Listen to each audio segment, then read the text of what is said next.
Despite losing his UFC debut, Kai Asakura impressed a lot of people at UFC 310, including myself. Leading up to that fight, the UFC kind of promoted it as Kai Asakura as being this huge star with one punch knockout power in the 125-pound division. We really don't see a lot of one shot knockout guys at flyweight. So that really put a lot of eyes on Kai Asakura as being a real threat to Pantoja's reign as flyweight champion.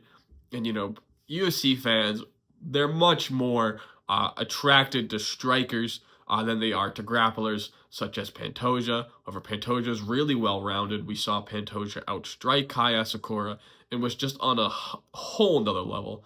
And, Asakura coming off a loss, still won over the hearts of a lot of people. He had some good moments in that fight, but those knees were impressive. The knee to the body, in particular, he missed that knee to the head in the first 10 seconds of that fight. But that was a real kind of wow moment and a really good setup to that knee. He really went for it immediately. His takedown defense was pretty good. He did fight off those Pantoja submissions, but Pantoja's grappling was on a whole nother level.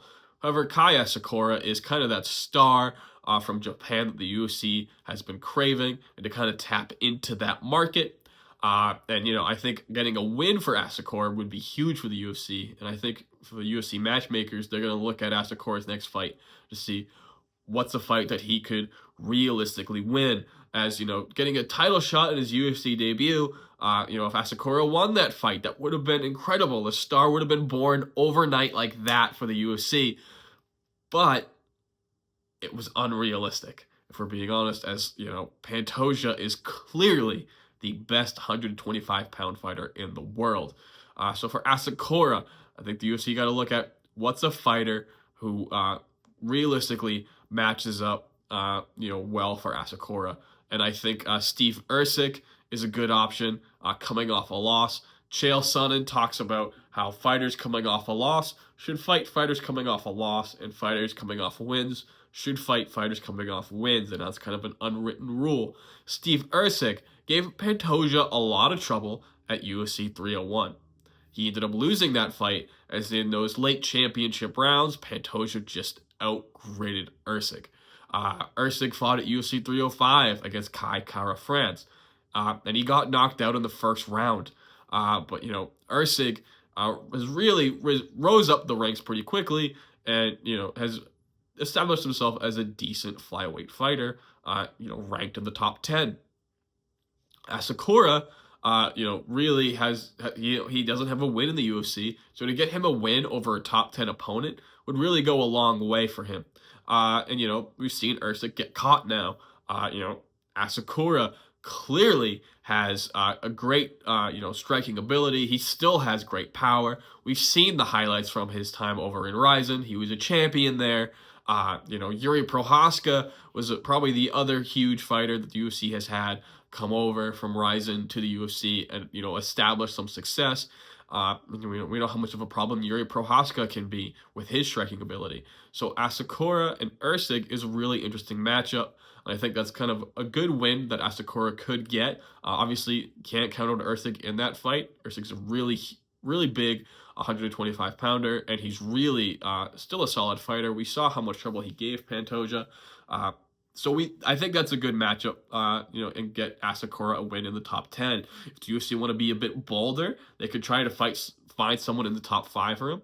Even though the Kai Kara-France is coming off of a win, Kai Kara-France has, some losses against some pretty elite fighters in Brandon Moreno, Brendan Royval, Pantoja, obviously. So I think, he has 11 losses in his career. So I think Kai Kara-France and Asakura is a really interesting option, as, Kai Kara-France believes he is in a title shot conversation. The UFC does as well. They posted that graphic of who should be next for Pantoja. They talked about Brendan Moreno.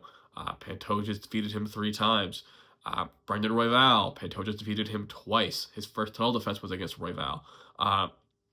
Kai Kara-France, Pantoja has 1 win there, but it was, really early on in their UFC careers.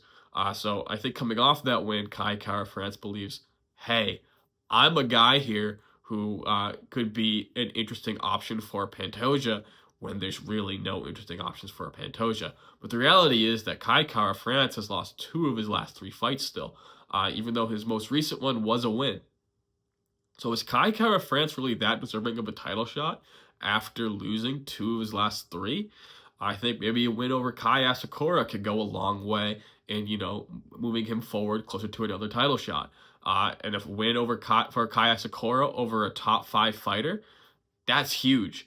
And I think that's something that would really help Kai Asakura rise the UFC rankings and, get a win over a established flyweight, maybe a knockout. Those highlight reel knockouts in Ryzen, that impressed a lot of people, and it did started to sell people on the fact that maybe Kai Asakura could be the guy to catch Pantoja, who eats a lot of shots. Wasn't the case, but if Kai Asakura gets that highlight reel knockout in the UFC, something that the UFC fans can see themselves live and remember instead of just seeing on YouTube, I think that would be a huge moment for Kai Asakura and the UFC. As they really want Asakura to be a star, and he has the ability to be that guy. He had a lot of style leading up to this fight. He showed a lot of confidence, and I think there is a lot of intangibles for him to be a star in the UFC. Another question is, should he be fighting at the flyweight division? He was fighting at 135 pounds over in Ryzen, was their champion there. And I think that's, an interesting path for Asakura to, maybe move up to bantamweight. The issue there is there's a lot of good bantamweights. Rob Dvalishvili is a champion there. Peter Yan clearly has a lot of championship caliber fights left in the tank. Sean O'Malley, one of the more dynamic strikers in UFC history. Umar Nurmagomedov, he seems like a nightmare that he's going to deal with. He is a huge threat to Merab's title. And if Umar's the champion there, we've seen how dominant these Dagestani fighters have been once they become champion, in Khabib and Islam Makhachev. So if Umar's next in line, I think once Umar wins that title, I think there's going to be a lot of doubt whether anyone in bantamweight could beat, Umar Nurmagomedov.